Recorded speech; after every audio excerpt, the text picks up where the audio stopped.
அபிஷியலா ஒரு 3 பேர் வந்து என்ன பார்த்தாங்க, அவ்வளவுதான். அபிஷியல் மீட்டிங் மட்டும் தான். பர்சனலா நான் யாரையும் பார்க்கல.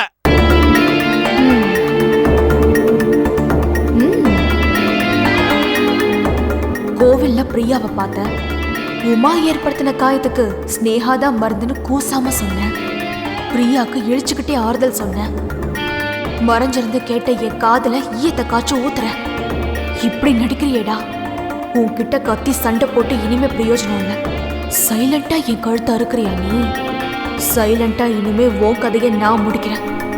எப்ப நீ இந்த வார்த்தையை உன் மனசுல இருந்து சொன்னியோ, இனிமே நான் உன்னை கொஞ்சம் கொஞ்சமா சித்திரவதை பண்ணி கொல்றேன்.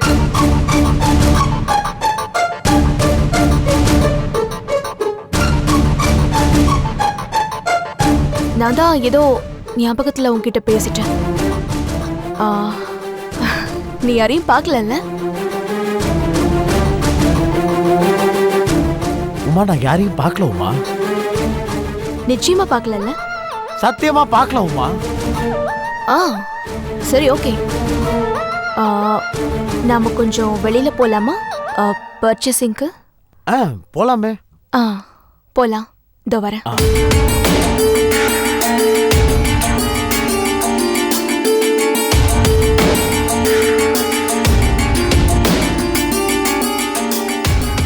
இப்ப ஏதோ ப்ளே பண்றா.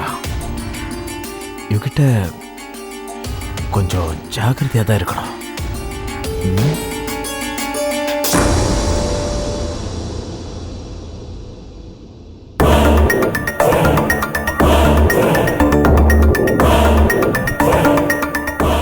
உனக்கு உண்மையா இருந்து இனிமே வேலைக்காகாது.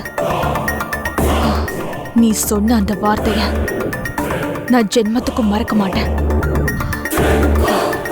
உன்னை காலம் பூரா கதற வைக்கிற மாதிரி நான் சைலண்டா ஒரு காரியத்தை பண்ணல. நான் உமாவே இல்லை.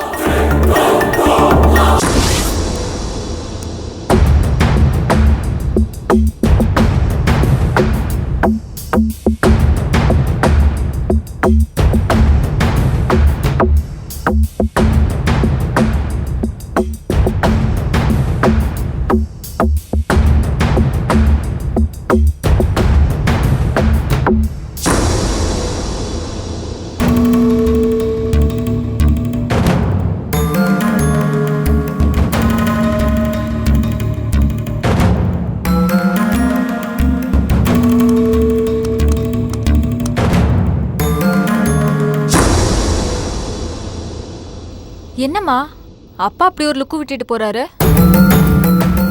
அது ஒண்ணும் இல்லடி, கரண்ட் பில்லை ஏத்திட்டாங்கல்ல. ஏன் தேவையில்லாம ஹால்ல இத்தனை லைட் எரிஞ்சிட்டு இருக்கு அப்படின்னு அர்த்தம் உங்க அப்பாவோட லுக்குக்கு. சூப்பர்மா. இத்தனை வருஷம் அப்பா கூட குடும்பம் நடத்தினதுல அப்பாவோட லுக்குக்கு இவ்ளோ அர்த்தம் சொல்றியே, நீ ரியலி கிரேட்மா. ஏய், சத்தமா பேசாத, அவர் காதுல விழுந்துரும். பாய் மூடு. பிரியா, அதானே அப்பா பத்தி சொன்ன உடனே இன்னும் குரல் வரலையேன்னு பார்த்தேன். அங்க வந்தேன்னு வச்சுக்கோ, அடி வாங்குவ.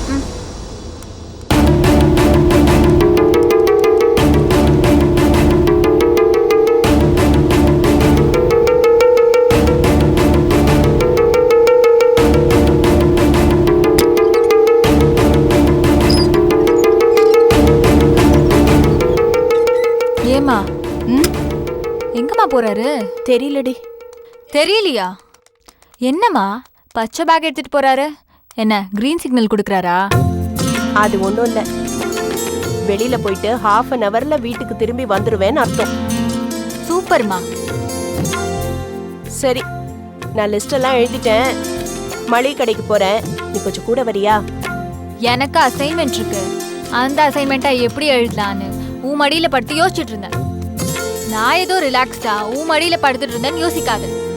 போதும்டி போதும், எனக்கு நல்லா தெரியும். ஒரு வேலை சொல்லக்கூடாதே. என்ன பொண்ணு இவ?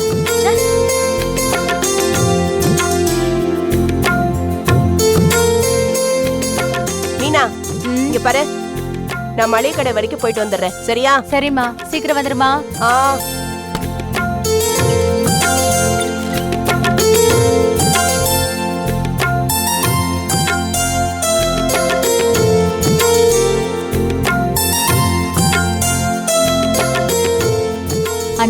ம் சொல்லு. ஏதோ அசைன்மெண்ட் இருக்கு, என்ன போய் எழுது போ. அண்ணா, என்னோட அசைன்மெண்ட்டு, என்னோட டார்கெட்டு இப்போ நீ மட்டும்தான். என்ன சொல்ற? இன்னைக்கு காலையில கோவில்ல ராஜீவ் பார்த்தேன். நானும் அண்ணனும் நிறைய மனசு விட்டு பேசணும். முக்கியமா உன்னை பத்தி தான் பேசணும். என்ன பத்தி என்ன? நான் சுத்தி வளைச்செல்லாம் பேச விரும்பலன்னு நான் நேரடியாவே கேக்குறேன். உனக்கு ஸ்னேகாவை பிடிச்சிருக்கா இல்லையா? ஏய் வாலு, வாய் மூடு. இல்லண்ணா, இப்போ நான் சொல்ல போறது நானும் ராஜீவனாவும் சேர்ந்து எடுத்த முடிவு. இந்த குடும்பம் பிழைக்கிறதுக்காக நாங்க செஞ்ச முடிவு. ப்ளீஸ் என்னோட கேள்விக்கு மட்டும் நீ நேரடியா பதில் சொல்லு. உனக்கு ஸ்னேகாவை பிடிச்சிருக்கா இல்லையா?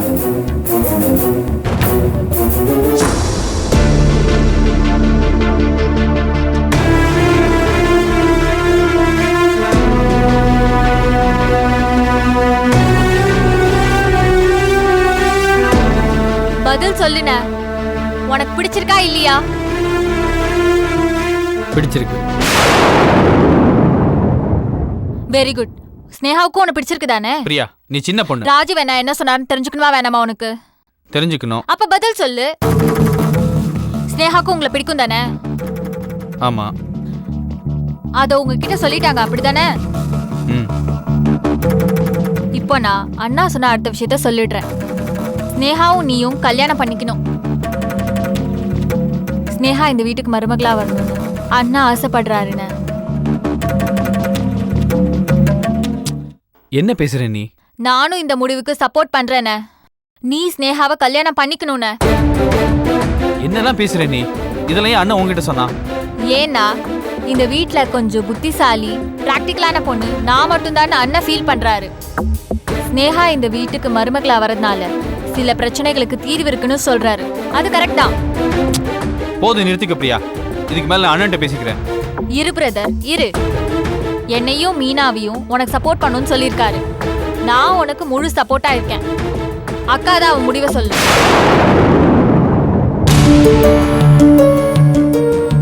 அக்கா, இந்த கல்யாணம் மட்டும் நடந்தா நிறைய பிரச்சனைகள் சால்வ் ஆகும்க்கா. நீ என்ன சொல்ற? அக்கா,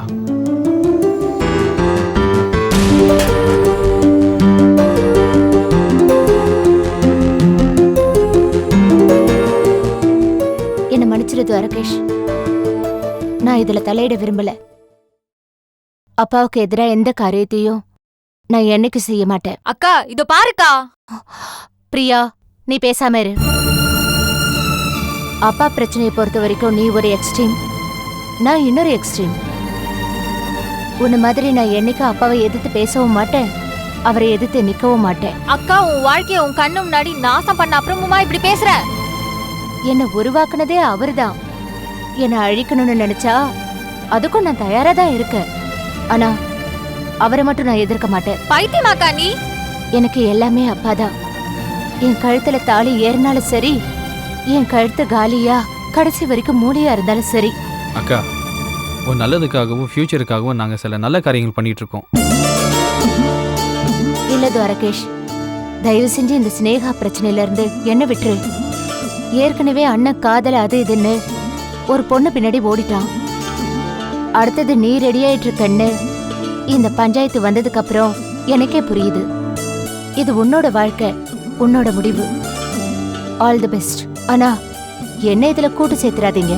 அவளை நான் விரும்புறதுனால அண்ணன் மாதிரி என் கடமையை மறந்துட்டு உன்னை மறந்துட்டு ஸ்னேகா பின்னால ஓடி போயிடுவேன் மட்டும் பயப்படாதக்கா. நான் பயப்படுறனோ பயப்படலையோ அது வேற விஷயம் துவாரகேஷ்.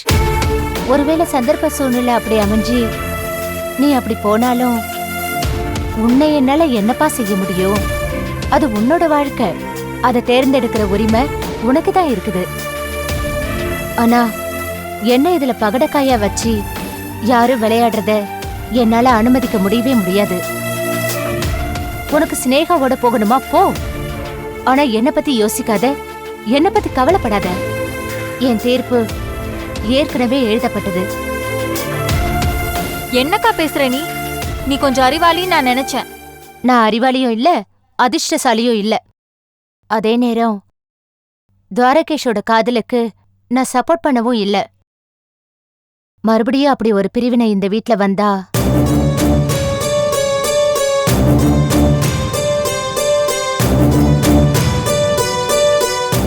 நான் கடைசி வரைக்கும் எங்க அப்பா கூட தான் இருப்பேன். எங்க அப்பாவுக்காக என் உயிரை கூட கொடுப்பேன்.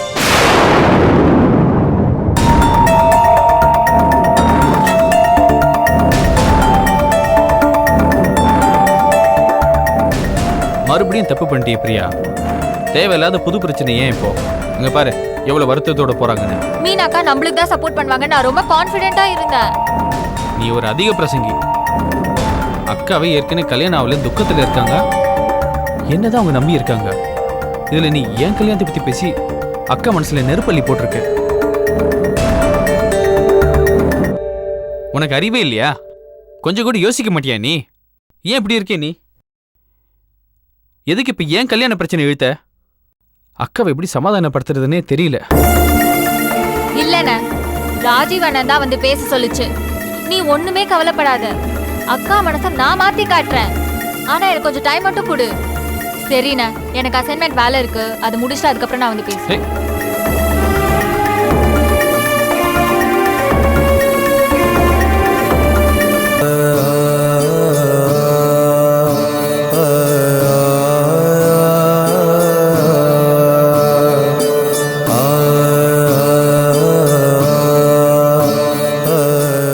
ராகவனோட மூத்த புள்ள பேரு ராஜீவ். ஒரு ஐடி கம்பெனியில ஜேஎம்டியா இருக்கான். அங்கேதான் ஸ்னேகாவும் வேலை செய்யறா. அந்த ராகவனோட பசங்கெல்லாம் வீட்டுக்கு வரப்போக இப்ப ஸ்னேகா அவங்களோட ரொம்ப க்ளோஸ் ஆயிட்டா.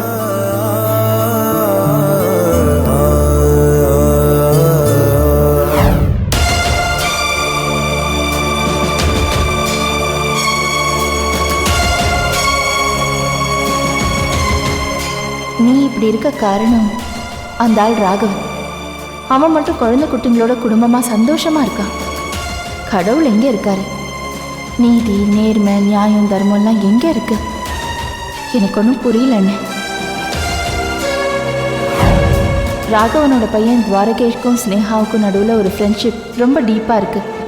ஒருவேளை அந்த துவாரகேஷ் மூலமா நம்ம ஸ்னேகா அந்த ராகவன் குடும்பத்துக்குள்ள போனா அந்த ராகவனை ஒண்ணுமில்லாத செல்லா காசாக்கி அந்த ஆளை நடுத்தருவில் நிறுத்த ஸ்னேகாவால முடியும்னே. கொஞ்சம் யோசிச்சு பாருண்ணே.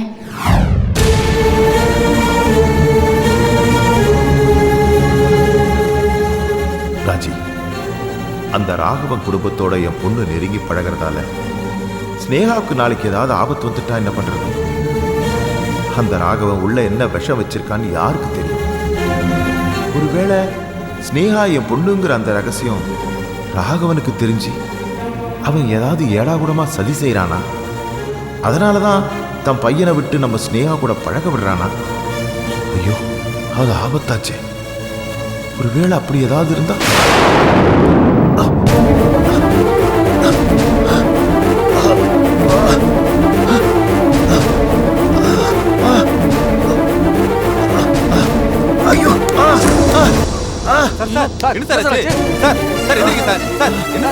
நெஞ்சு வலிக்குதுப்பா. பாடன கோவப்படுங்க சார். டெய்லர் சார், வாங்க, சீக்கிரம் வாங்க சார். கருணாகரன் சார் நெஞ்சு வலி வந்துருச்சு, சீக்கிரம் வாங்க. சார் கொஞ்சம் கண்ணை முடிச்சு பாருங்க சார். சார் என்ன சார் ஆச்சு? சார் திடீர்னு மயக்கம் போட்டு விடுங்க சார்யா. என்னாச்சு டாக்டர்? நெஞ்சு வலிக்குது. முதல்ல ஜெயில் ஹாஸ்பிட்டல் கூட்டு போங்க. சரிங்கய்யா. முதல்ல என் தங்கச்சிக்கு ஃபோன் பண்ணி வர சொல்லுங்க. நான் ஏற்பாடு பண்ணேன் டாக்டர். முதல்ல நீங்க ஹாஸ்பிட்டல் போங்க. தூக்குங்க சீக்கிரம். பார்த்து பார்த்து பார்த்து.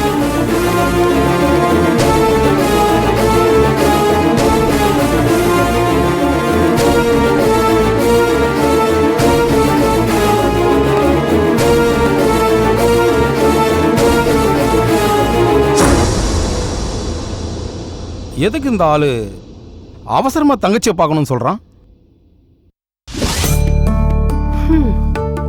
அவருக்கு முறுக்குனா ரொம்ப பிடிக்கும்.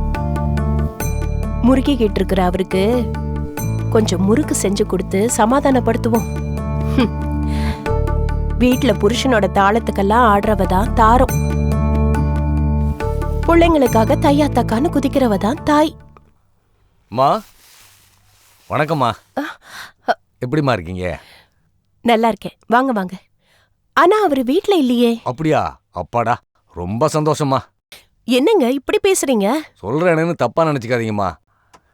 எத்தனை நல்ல வரன் கொண்டு வந்தாலும் சார் ஏதாவது தடங்கள் சொல்லிக்கிட்டு இருக்காருமா. சரி சரி வாங்க உட்காருங்க.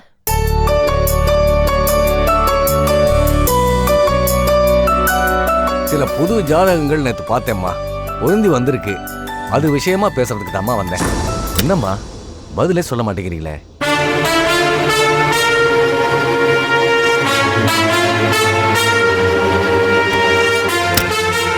என்னம்மா பாப்பா முறைக்குது? அவளுக்கு மெட்ராஸ் ஐ.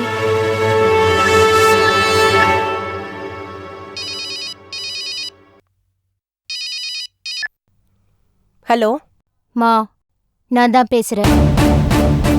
இப்ப எதுக்காக தரகர் வந்திருக்காரு? அவரை முதல்ல வெளியே அனுப்பு. துவாரகேஷா? அவன் குளிச்சிட்டு இருக்கான் சார். அம்மா, ஓவரா நடிக்காத, நான் சொல்றது கேளு. ஏய் துவாரகேஷ், ஏய் துவாரகேஷ், உனக்கு போன் பா. அம்மா, இந்த டிராமால வேண்டாம்மா. ஒழுங்கு மரியாதையா அந்த தரகரை வெளியே அனுப்பிடு. இல்ல இப்ப நான் ஹாலுக்கு வந்தேன்னா அன்னைக்கு மாதிரி கத்தி கூச்சல் போடுவேன்.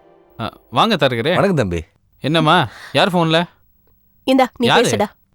ஆபீஸ்ல இருந்து போன்டா. ஹலோ துவாரகேஷ், நான் அக்கா பேசுறேன். முதல்ல அந்த தரகரை வெளியே அனுப்பு. நீ உள்ள போய் பேசுப்பா, சிக்னல் கிடைக்கும். போ. அட போப்பா. ஆஃபீஸ்ல இருந்து ஃபோனு, இதை பேசிட்டு வந்துடுறேன். பேசிட்டு வாங்க தம்பி. நீங்க சொல்லுங்க சார்.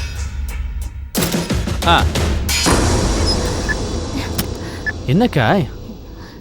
துவாரகேஷ், என்ன ஓவரா டென்ஷன் பண்ணாதீங்க. இந்த கல்யாண டிராமாவெல்லாம் வேண்டாம். முதல்ல அவரை வெளியே போக சொல்லு. மத்ததெல்லாம் அப்புறம் பேசிக்கலாம். என்னக்கா உன் பிரச்சனை?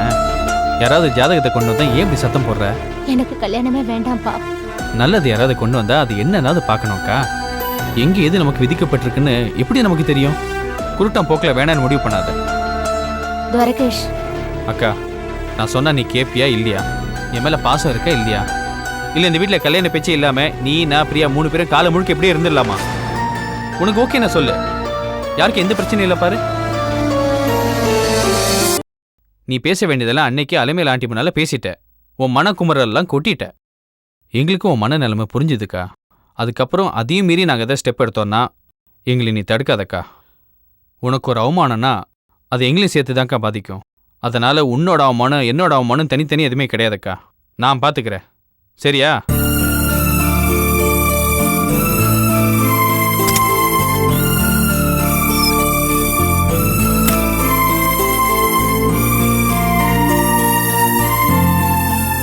பேசிட்டீங்களா தம்பி?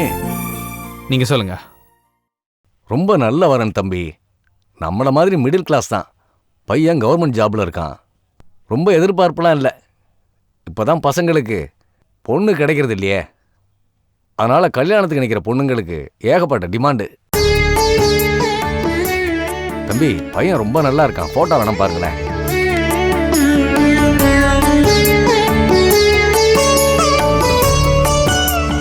ஜாதகம் பொருந்திருந்தா இந்த இடம் பார்த்துடலாம்ல. பையன் நல்லா இருக்காரு. நீங்க ஒன்று பண்ணுங்க, அக்காவோட போட்டோவையும் அவங்கள்ட்ட காட்டுங்க. எங்க டீட்டெயில்ஸ்லாம் அவங்கள்ட்ட சொல்லுங்க. அவங்க என்ன சொல்றாங்கன்னு பார்த்து நீங்க எனக்கு ஒரு ஃபோன் பண்ணுங்க. எப்போ பொண்ணு பார்க்கலாம் நான் உங்களுக்கு சொல்றேன். பிடிச்சிருந்தா முடிச்சிடலாம்ல. முடிச்சே ஆகணும் சார். நீங்க தைரியமா பேசுங்க. விஷயத்தை பாசிட்டிவா முடிங்க. அப்பா, இது போதும்பா.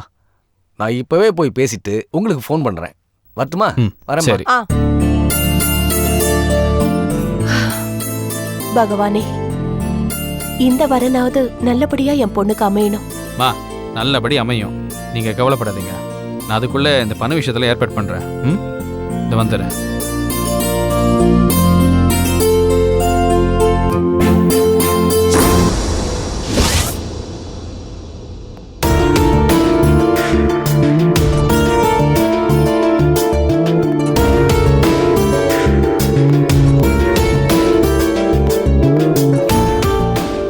அண்ணே வணக்கண்ணே.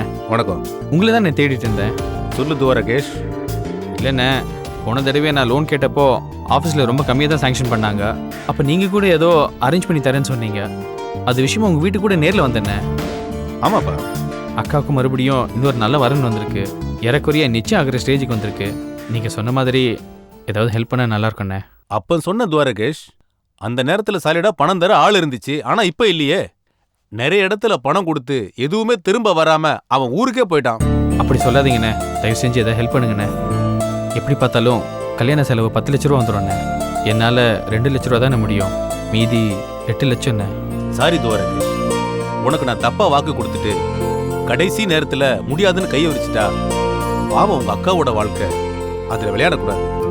நீ இவ்வளவு கேட்கறதுனால நான் வேற இடத்துல வட்டிக்கு உனக்கு காசு வாங்கி தர்றேன்.